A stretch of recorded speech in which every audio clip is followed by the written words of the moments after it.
Hello, everyone. Welcome to In the Court, the place where every cricketer wants to be. I'm your host, Callum Dunk, and thank you so much for tuning in to another episode of the podcast.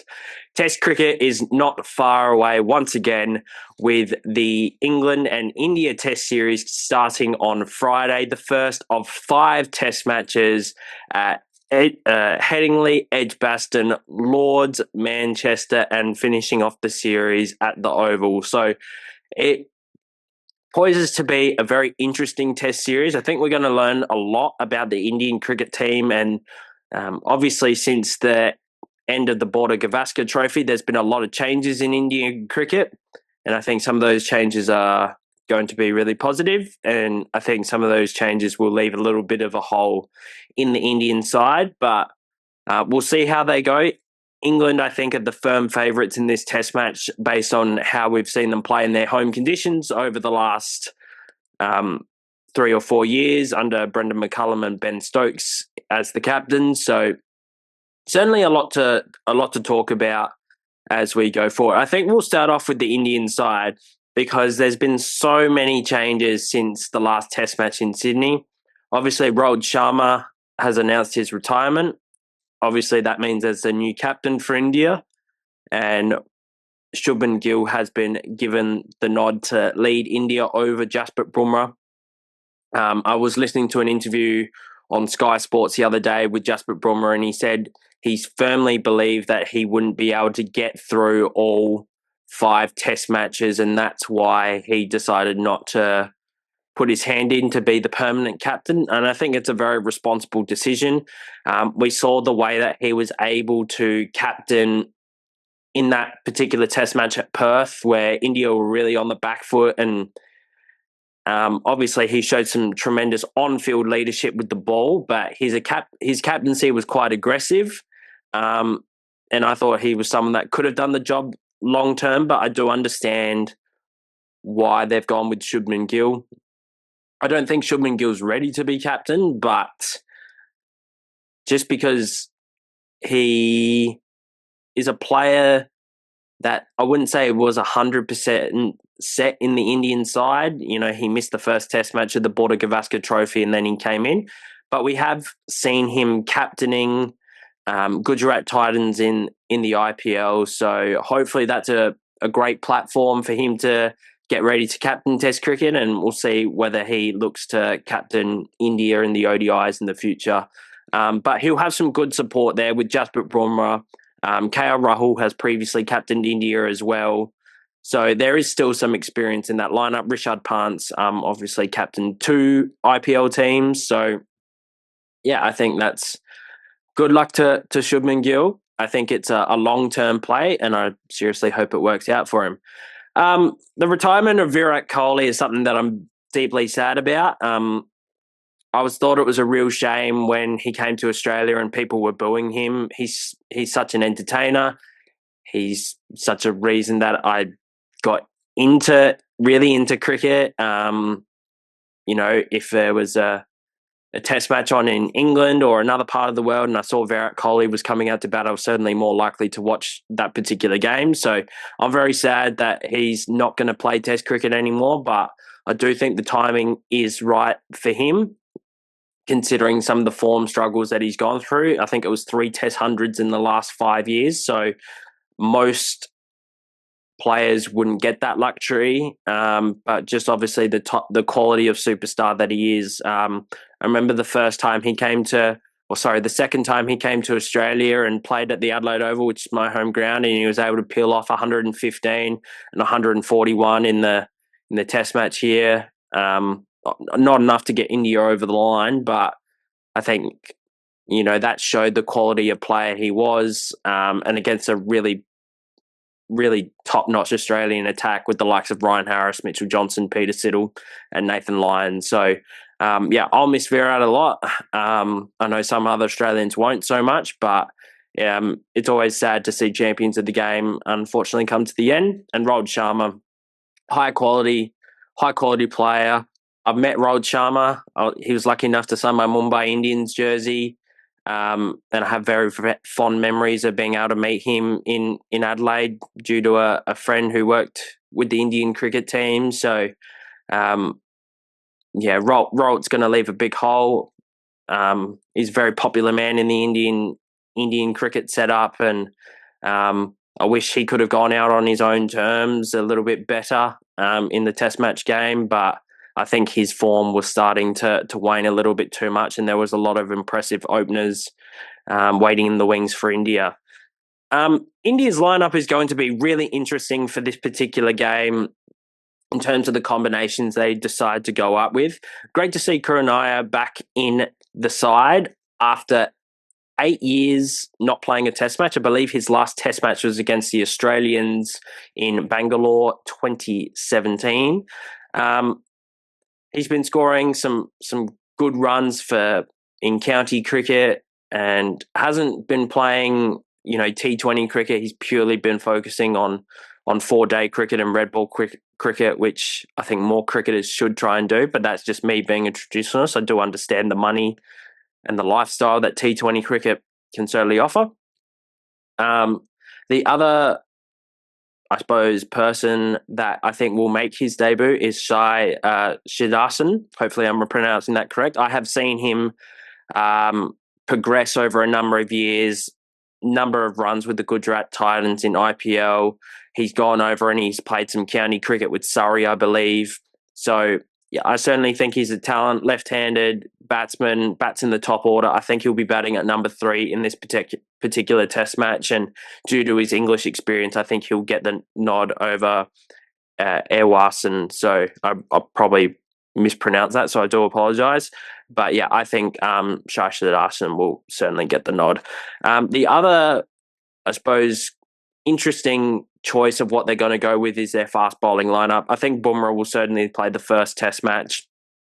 I certainly think Mohammad Siraj will play most of the test matches in this particular series.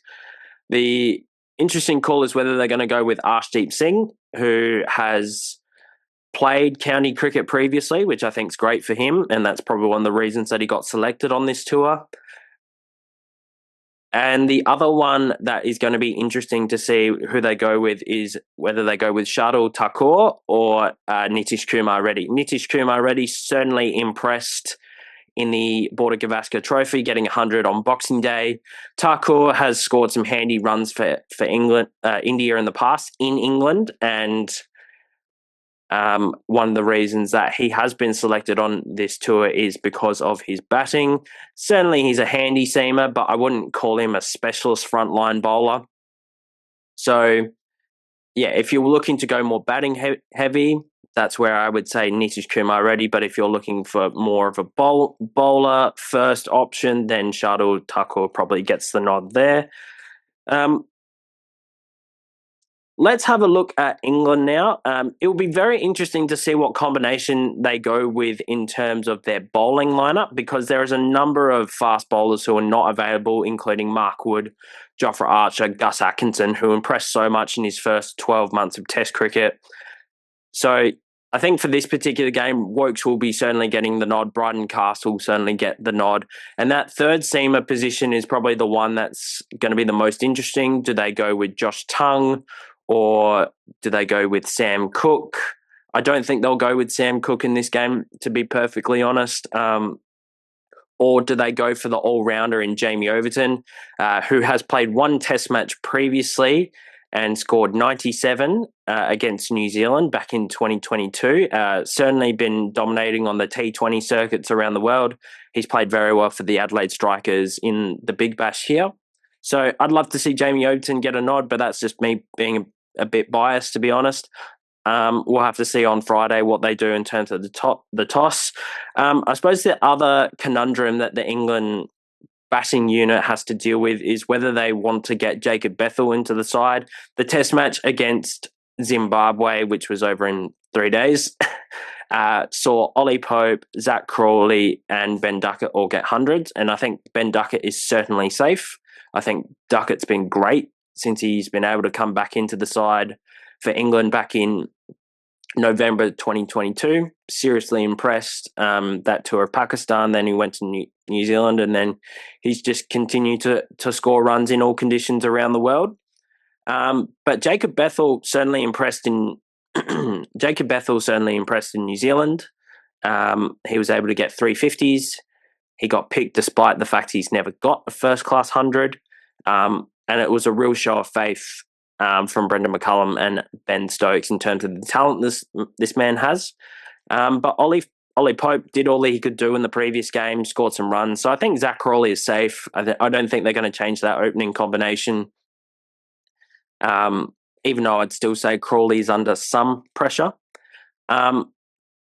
But I think it's almost a little bit of bad luck for Jacob Bethel because he was playing in the IPL when the test match against Zimbabwe was occurring. Ollie Pope was able to get 100. The only way that I really see them getting Bethel into the side is whether they say sorry to Shoaib Bashir, who I think has been really good since he started playing for England last year. He's had a good 18 months in Test cricket now, and he's certainly finding his feet. But whether they decide to go with Jacob Bethel, the left-arm orthodox, and Joe Root, the right-arm off-spinner, in place of the full sole spinner and Shoaib Bashir would be something interesting. Or do England go with 4 quicks and leave out the spinner, depending on what type of wicket we get? Generally, the Edgbaston wicket is quite flat. In England, we tend to look up at the sky for the conditions rather than down. But I still think that they've shown a lot of faith in Shoaib Bashir over the last 18 months, and I'd certainly be sticking with him. Ben Stokes hopefully being able to bowl a few more overs due to the concerns that he's had with his body over the time. But that's my initial thoughts. It'll be interesting to see what lineups that both teams go with. Let's get into some predictions for the series. So I've got England winning this series 3-1. I think the Indian batting lineup is just a little bit untested in English conditions. I really rate the players that they've got. Well, I particularly rate the opening combination. I've rated KL Rahul for a long time, despite his inconsistencies. And Jaiswal is just a tremendous talent. The 160 he was able to score here in Australia against Stark, Cummins and Hazelwood was truly spectacular and one of the best knocks that in Indian cricket history, I honestly think, with the position they were in that game and just first test match in Australia. I thought he was truly outstanding. And then that middle order is certainly untested, particularly with Coronaya coming back into the lineup. Shubman Gill is going to go and slot down at number 4. So we'll see what happens there. I think Gill at 4 is a good move. But overall, the team is relatively inexperienced in English conditions, and I think England has a good enough bowling attack to really test them. I think England will have the luxury of being able to rotate the seamers a little bit more, whereas the Indian side, I think, is going to have a lot of emphasis on Jasprit Bumrah. We saw Bumrah was able to do against the Australians in the Border Gavaskar Trophy, 32 wickets and an average of 13. He's got a good record in England. He's got a good record against England. Some of the test matches that he played against England in early 2024 were very outstanding on some very flat and turning pitches. So, for India to seriously contend in this series, I think there's going to be a big heroic effort from Jasprit Bumrah. But for the time being, I think England will win the series 3-1. In terms of the number or the most runs in the series, I'm going to go with Jamie Smith. He's someone that I really like at number 7. I think he's really impressed in his first 12 months of Test cricket. He looks really clean with the gloves, but with the bat, he looks very aggressive and someone that I think England will certainly hope has a really good series when they come out to Australia at the end of the year. Obviously, I could have gone with obvious answers like Joe Root. Joe's been in fantastic form and he continues to score runs for fun. But I thought I'd go for someone different. Jamie Smith. I think, Bumrah will test England's top order, particularly with some of the inconsistencies that Crawley and Ollie Pope have had. But yeah, obviously a lot of emphasis on the middle order, Joe Root, Harry Brook, Ben Stokes, and Jamie Smith. So I'm going to go with Jamie Smith as my leading run scorer. I think England, as I said, will change their bowling attack a lot throughout this series. I think they'll rotate the quicks a bit more as players start coming back from injury. Looks like Jofra Archer is going to be available to play in the second test, which I think would be fantastic for England. It's been a while since we've seen him in Test match cricket, I believe 2021. So if Jofra Mark Wood ends up being available towards the back end of the series and Gus Atkins returns from his hamstring injury, I see them being able to keep the bowlers fresh and really rotate. Most wickets I'm going to go with Jasprit Bumrah because I think obviously he's the most outstanding bowler. I think he's probably the best bowler in the world at the moment, up there with Pat Cummins and Kagiso Rabada. What he was able to do against a high-quality Australian side. Single-handedly had India in those 5 test matches, and I think without him, Australia would have gone on to win that series 5-0. So I think his impact and I suppose the fear factor that Bumrah might have on the English batsmen will be very interesting to see. So that's our quick preview of the England and India Test Series, which starts on Friday. So make sure that you put in the comments who is your leading run scorer, who's your leading wicket taker, and what will be the scoreline of the series. Hopefully you've enjoyed this episode, and we will see you on the next one as we review the first test. Cheers.